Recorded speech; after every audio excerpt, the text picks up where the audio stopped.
Hello, beautiful people, and for the final build guide for 3.2 Trials of the Ancients, you're going to be doing a little bit of Caustic Arrow.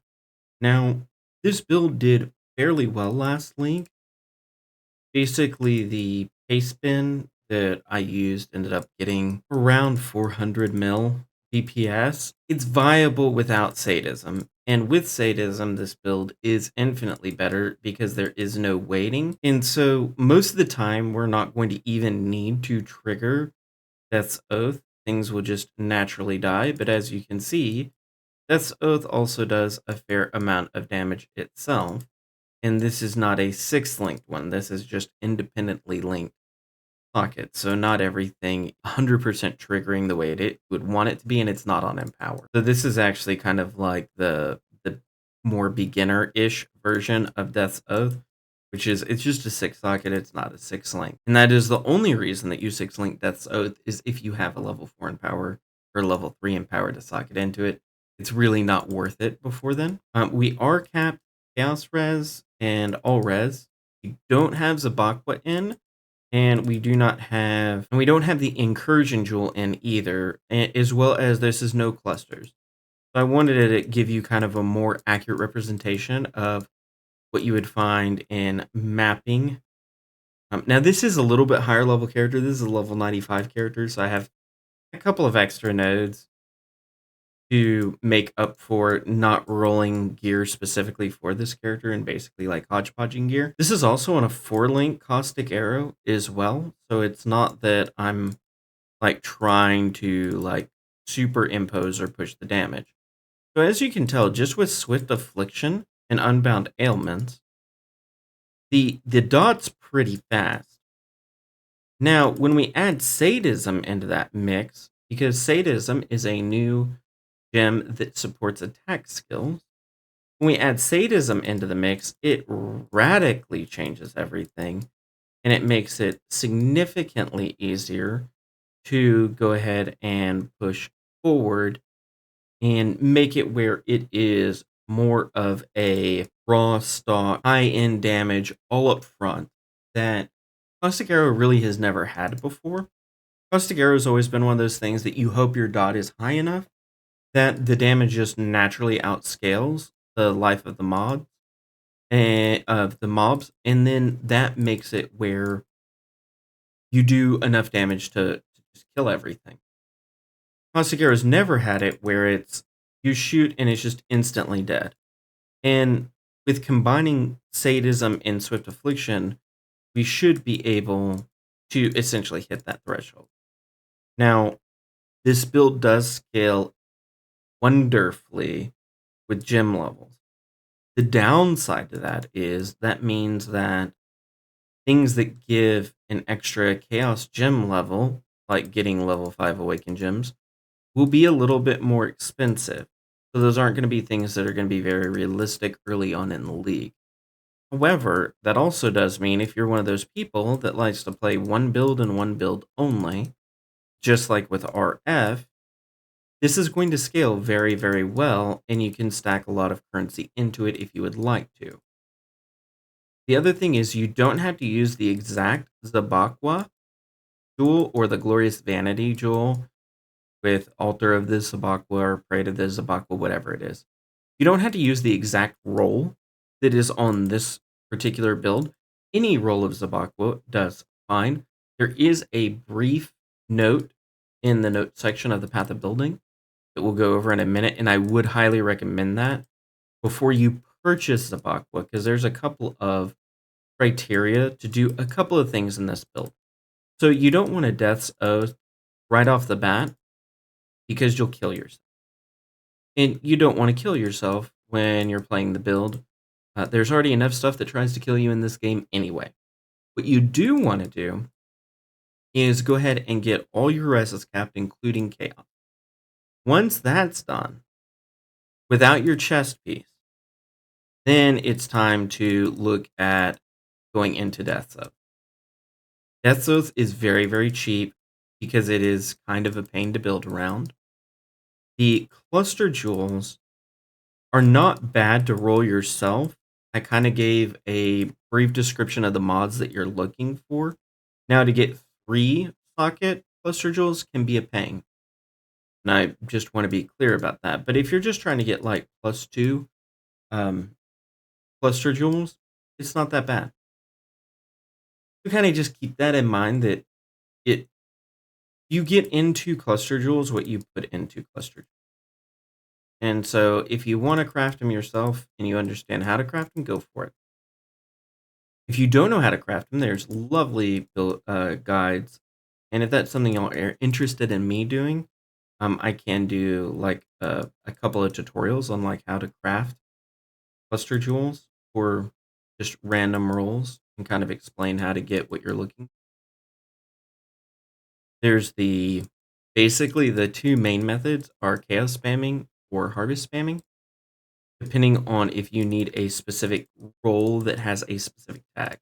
If it has a specific tag and nothing else has that tag on that base type, harvest crafting is by far the best option. The other thing is if you're wanting like for instance, if you just want a chaos roll, right? Which is kind of for the most part what we're looking for is we just want chaos rolls. We don't really care which rolls they are. Most of them work. There's some that are better than others, sure, but almost all of them work. Then doing a specific roll tends to work out very, very well because the only alternative is you get chaos res, which isn't also horrible for you. And you're likely going to get one of the others anyway. Now, the real gems that come is if you can get fractured cluster jewels, and if you can get them fractured on a suffix. That's when, specifically on larges, where you can get a suffix that's locked in. That's when they become very, very easy to just like chaos spam or whatever, or harvest spam, depending on if there's specific roles that you're looking for or whatnot. The other thing you'll notice is I'm leveling gems because I don't have leveled gems in this. This is more of just kind of what to expect your character to be like than all the way out, going through all the uber bosses and min-maxing every piece of gear. All right, ladies and gentlemen. So for the path of building breakdown, so when you start off, you're going to path very differently, level like 1 to 80 to 90-ish before you have all your cluster jewels. Then you're going to respec with this particular build. So just kind of know you will be spending some orbs of regret to fill in cluster jewel stuff. That's perfectly acceptable. I tried to get his stuff along the way, so it's the least painful way of respecing. But essentially what you're going to want to do off the bat to get to level 28 is go ahead and beeline it over to Deep Wisdom. Go ahead and get Heart of Soul. Go ahead and get Blast Radius. Come up here, get Cruel Preparation and this Life Mastery. Then we're going to just path over here, get these Aura Nodes, and get Atrophy. Now, you do not want to get the +1 level to all Chaos skill gems and lose 10% of life and energy shield when you use a Chaos skill until you have a fairly high amount of Chaos Res A, and B, you have a fairly high amount of regen. So you don't want to do this right off the bat, which is why it's not selected. Then we're going to go to 45. We're going to notice we're going to get some more life, some more strength. We're going to get growth and decay. We're going to come over here, get cold-hearted calculation. We're going to get blood drinker. We're going to get fangs of the viper. Most of this stuff is just health and quality of life stuff, and a little bit of damage. Then at 60, oh, I forgot to cover the ascendancy. We're going to go void beacon, and then withering presence, and then profane bloom, and then unholy authority. Then when we get to 60, we're going to go into entropy, blood siphon, wasting. We can go ahead and get this 10% more chaos damage to enemies which have energy shield because it doesn't have a negative effect here. We should hopefully be chaos res. If you are, you can take this. If you aren't, don't take this node. We also want to go ahead and get Eldritch Battery because we're about to fill out the rest of our reservation down here in Charisma, and we're going to want to reserve basically all of our mana. But we want to go ahead and get this lovely cluster jewel here. Then we get into map time. So map time, you'll notice there's just a couple of more things picked up. We went ahead and got Arcanist Dominion, which is just some flat damage, some int, some cast speed. You don't really need that node, if I'm being honest. We're going to go ahead and get these life nodes in melding, get this jewel socket. This is just why we're waiting on Sabakwa. And then we're going to go down here to Herbalism and Revenge of the Hunted, as well as Charisma. And we're going to go ahead and pick up the baseline of both of these, as well as get Hunter's Gambit, because it's a nice DPS increase, as well as get the 20% area of effect while wielding a bow. Now from here, what you're going to do is, as you're filling out your cluster jewels, you're going to remove this, and this, and this, and all of this right here. And you want to remove this before you put in the, well, let's just go to the min-max version of the tree so you can kind of see exactly what you're looking like. Okay, so it's pretty simple, the min-max version of the tree. So this is where you want to put your Zabakwa, because these nodes don't really matter. It's not that these are the best nodes to replace, just these are all int. You have more than enough int for the build, so these nodes can easily be transformed and it's not a big deal. And as a bonus, you may get some strength in here. Up here, you have Transcendent Mind, which gives us 10% damage over time multiplier per 10 intelligence on unallocated passives in radius, and it is a medium, which is 80 int. So 3 times 8 going to give us 24 damage over time multiplier, which is a massive increase. We also have some mana stuff, which basically is irrelevant because we're going out. Then on the cluster jewels, these aren't necessarily the perfect ones, but these are good ones. There is some overlap. You don't need more than one instance of Unwavering Evil. However, Unwavering Evil is a 30% increase to chaos damage, so it doesn't hurt to have multiple instances, but you only need one. But a 30 is better than a 24. So kind of keep that in mind. Touch of Cruelty stacks, Unwavering Evil doesn't. Wicked Pale stacks, Flow of Life stacks, Unwavering Evil doesn't. Yeah, Flow of Life. Brush with Death stacks, Pale stacks, Pale, Gray stacks, Cruelty stacks. So kind of just keep that in mind. Ideally, you want Wicked Pale, Touch of Cruelty, and Unholy Grace on everything in one instance of Unwavering Evil, but it's okay to have multiples just because that 30% increase more than makes up for losing that secondary ability. As with something like Flow of Life, where it's only a 24% increase, 30 is much better. The Growth and Decay is really low key. This damage over time multiplier is a lot of DPS while leveling, and the 10% damage over time multiplier if you've killed recently is really good for end game. In early game, we want to take 10% less damage taken from damage over time. Okay, so we do want to swap this one node out, and that's just because it's more beneficial early game to have that less damage. Makes dealing with the chaos stuff significantly easier than it does late game. And on this one, you'll notice we don't have the mastery of the 20%. That is because this is 100% min-max. This is peak performance, okay? Now, if you don't have it quite at peak performance and you have an extra slot, you want to get that 20% area of effect because it's huge, because that just means you're killing more things every single time. In the gear section, as always, I'll have a leveling section as well as like the recommended gear. Some of this stuff is going to be expensive. I'm going to just forewarn you that it's going to be expensive. That is balanced by almost everything being able to be crafted. So most of the stuff you can craft yourself. Bottled Faith will probably be expensive. If you get this specific Watcher's Eye, it will be expensive. If you just get the Malevolence Watcher's Eye, it's much cheaper. Don't worry about the other stuff. The Glorious Vanity is self-farmable pretty easily, or you can just purchase any Zabakwa. It doesn't have to be 242 sacrifice. You can get any of them. It works just fine. Transcendent Mine is also pretty easily self-farmable, or you can just buy it. It should be fairly inexpensive. In Presence, likely won't be very expensive. It might be expensive at the beginning of League, but it should go down pretty quickly.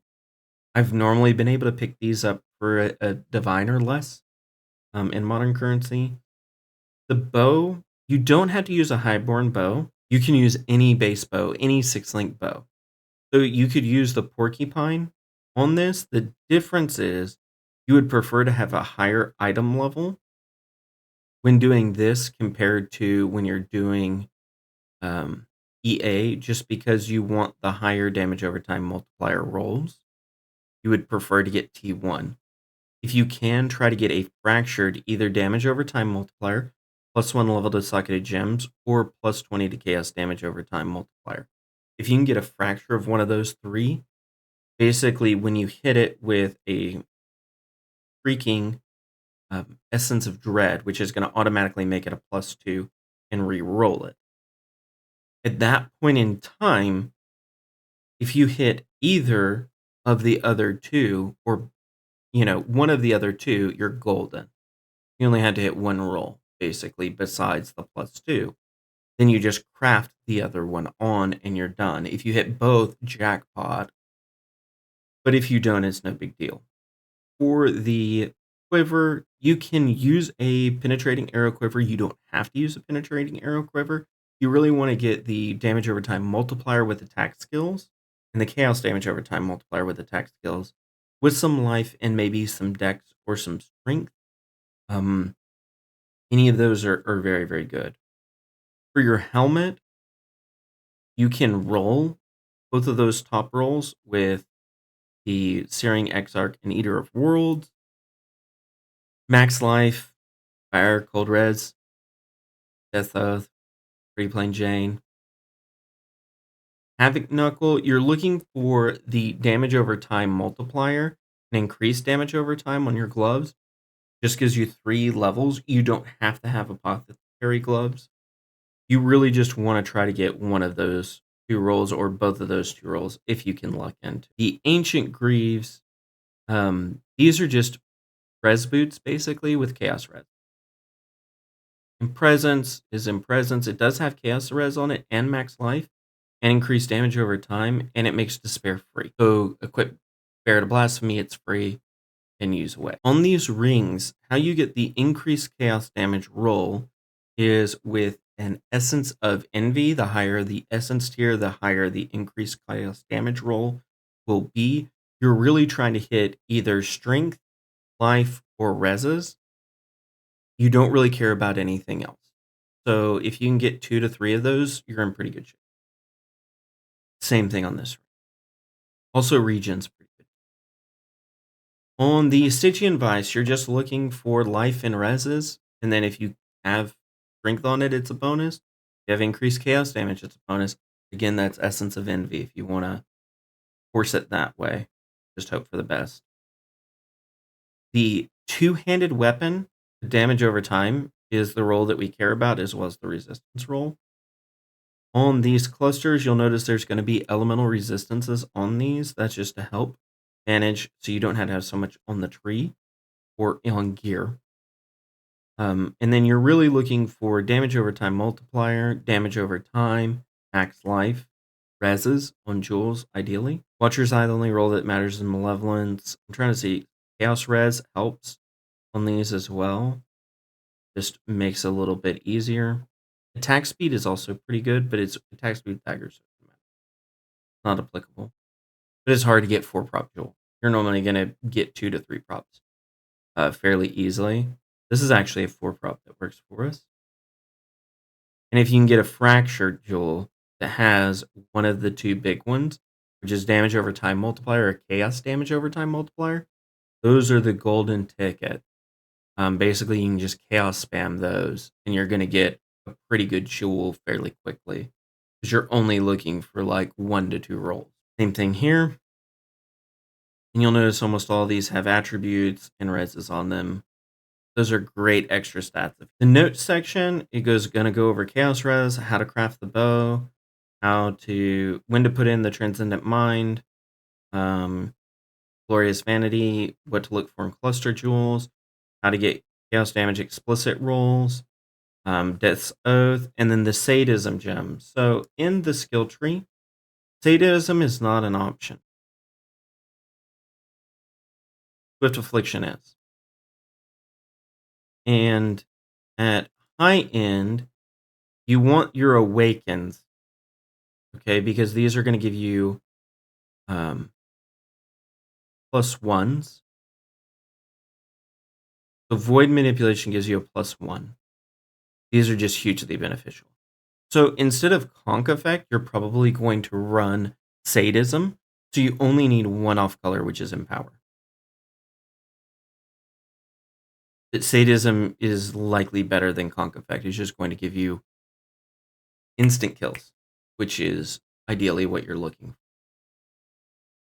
Auras, you don't have to have Awaken Unbound Ailments on Malevolence and Skitterbots. It is a bonus, but it is not required. You also don't necessarily need an Enlighten here unless you have. You want to have Despair on Awaken Blasphemy. It doesn't have to be Awaken, but it helps if it's Awaken because it raises the gem level up 1. Anomalous is very big on Despair. Keep that in mind. Enhance is also very big on Despair, so is Vulnerable. So, Withering Step, Phase Run, Flame Dash, Determination. Determination is an aura. Everything else is just utility. That's the aura.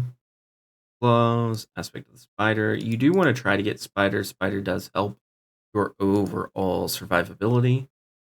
This is what you want to socket into your chest. Life Tap needs to be linked. You just want it. I was trying to think, is there a way to get around it? And there's really not. But anyway, I hope you're looking forward to the new league. I hope this helps out. And as always, have a wonderful day, Exiles. Stay sane out there.